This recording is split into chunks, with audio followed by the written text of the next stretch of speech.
Bom dia a todos. Sejam muito bem-vindos. Então, hoje celebramos o domingo de Páscoa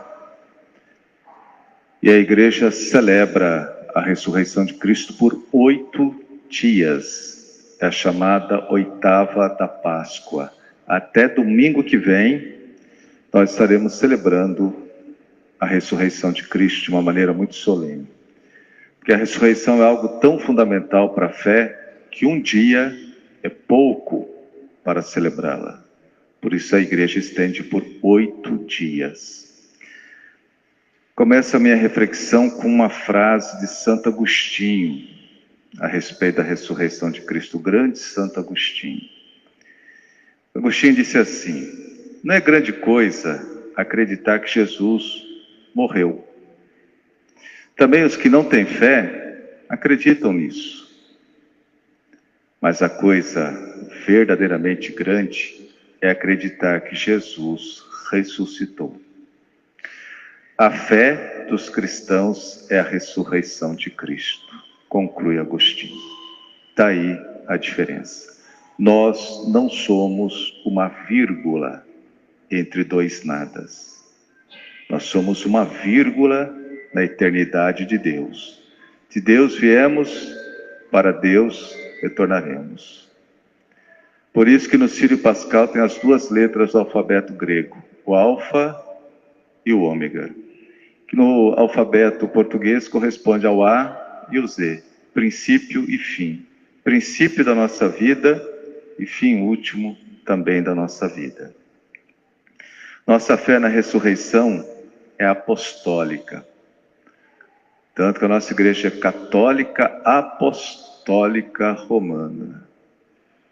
A nossa fé é apostólica, tem a sua origem na experiência que os apóstolos fizeram do ressuscitado.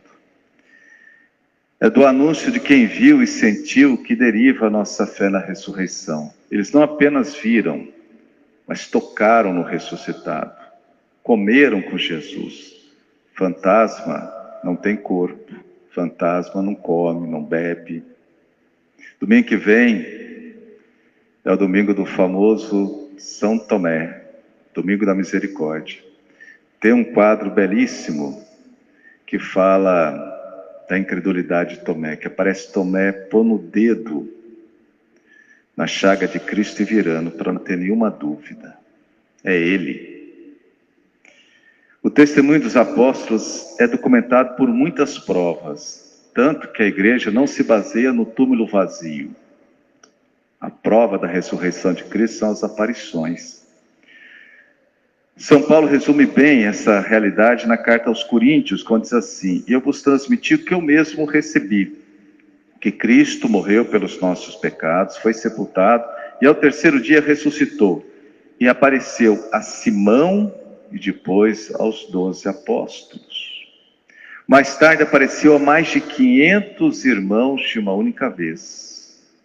Todos eles viram o ressuscitado. Depois apareceu a Tiago. E depois a todos os apóstolos. Por último, apareceu também a mim. E foi o responsável pela conversão de Paulo. Ele estava perseguindo a igreja a caminho de Damasco, quando ele caiu e viu o ressuscitado. E Jesus perguntou a Paulo: Saulo, Saulo, por que me persegues?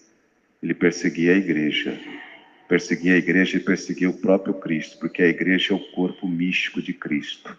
A paixão de Cristo continua hoje no sofrimento da igreja espalhado pelo mundo, onde a igreja é perseguida.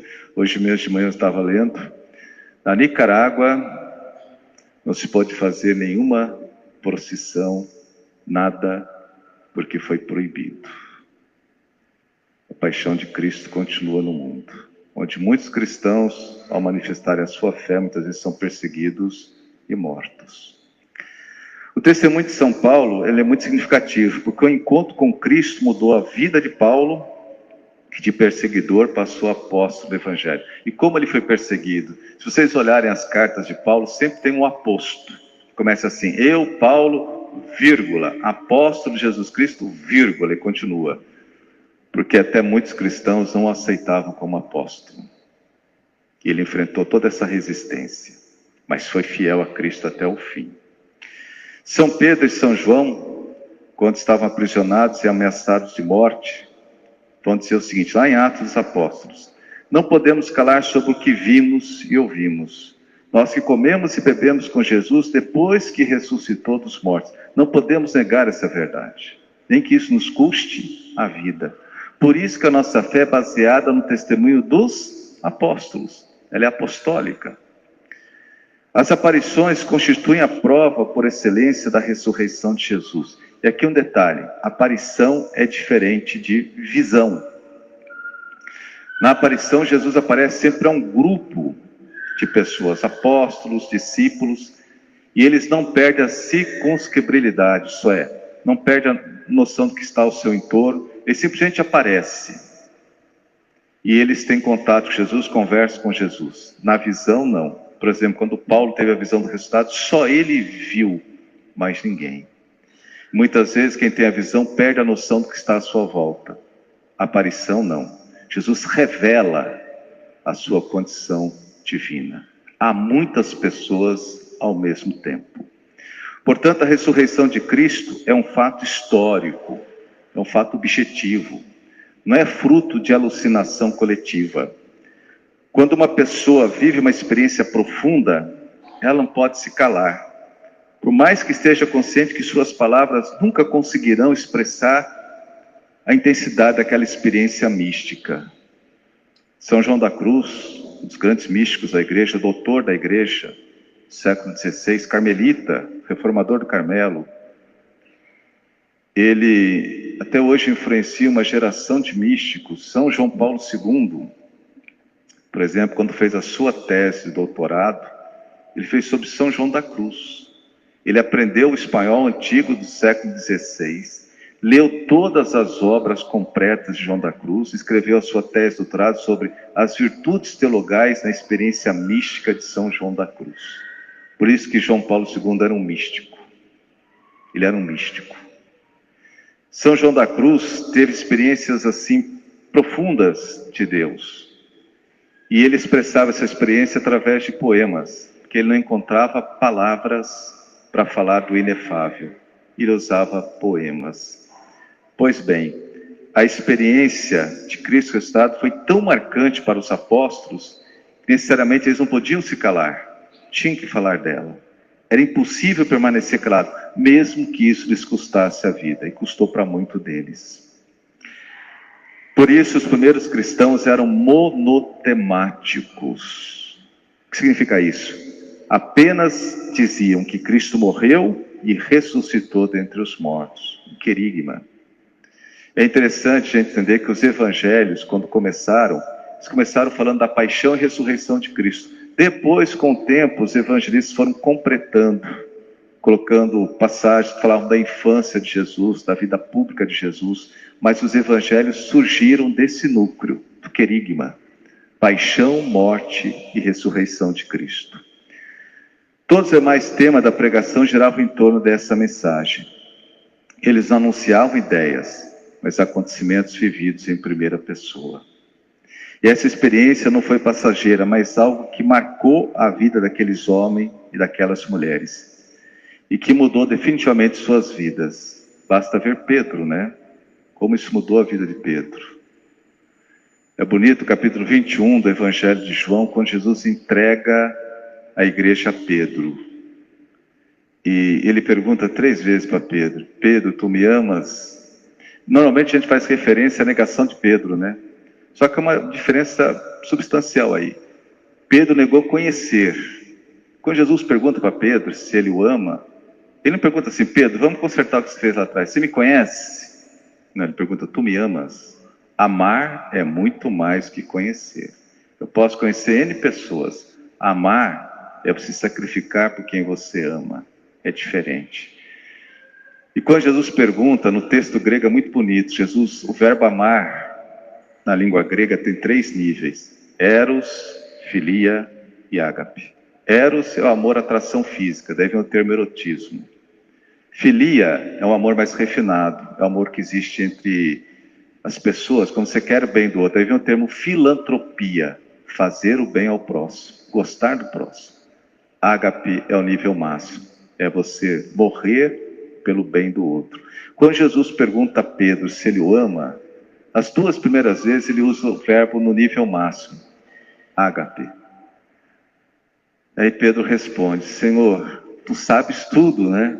Tu sabes que te amo, mas usa filéu, filia. Eu sou seu amigo, mas morrer pelo Senhor eu não tive coragem, não cheguei a esse nível. E olha o detalhe, na terceira vez, quem muda o verbo é Jesus. Ele abaixa para filéu. Pedro, tu me amas como amigo? E Pedro responde: Senhor, tu sabes que eu te amo como amigo.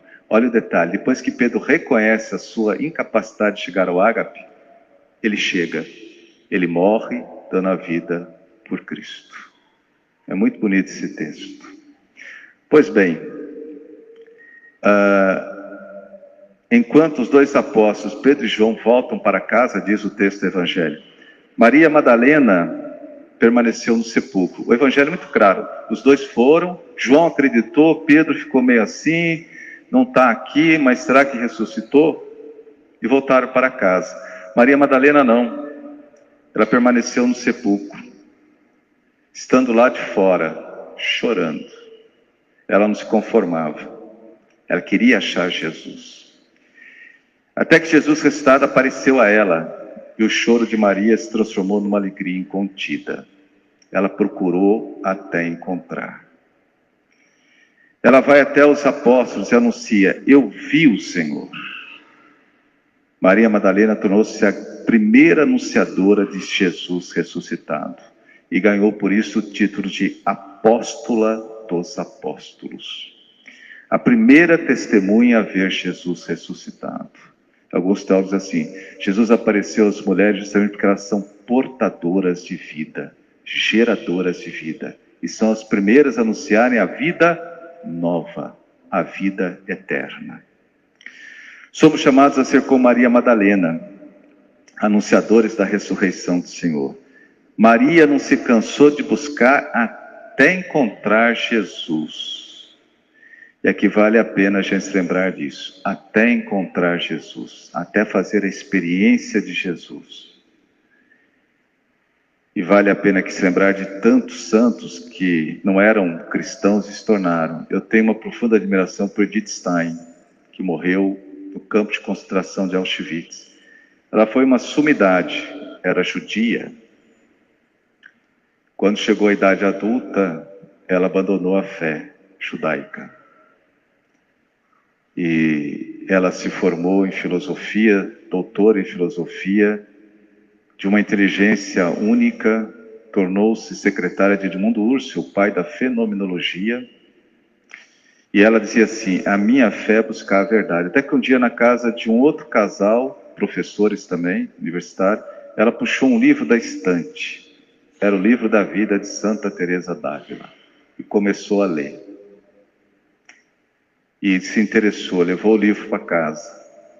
E devolveu. Porque quando você empresta livro, o problema é esse, né? Devolver. E ela devolveu e disse assim: aqui está a verdade. Ela encontrou Jesus, buscou até encontrar. Quem busca a verdade, certamente vai encontrar Jesus. Essa é a grande lição de Maria Madalena para nós. Antes de falar de Jesus, é preciso buscá-lo com ardor.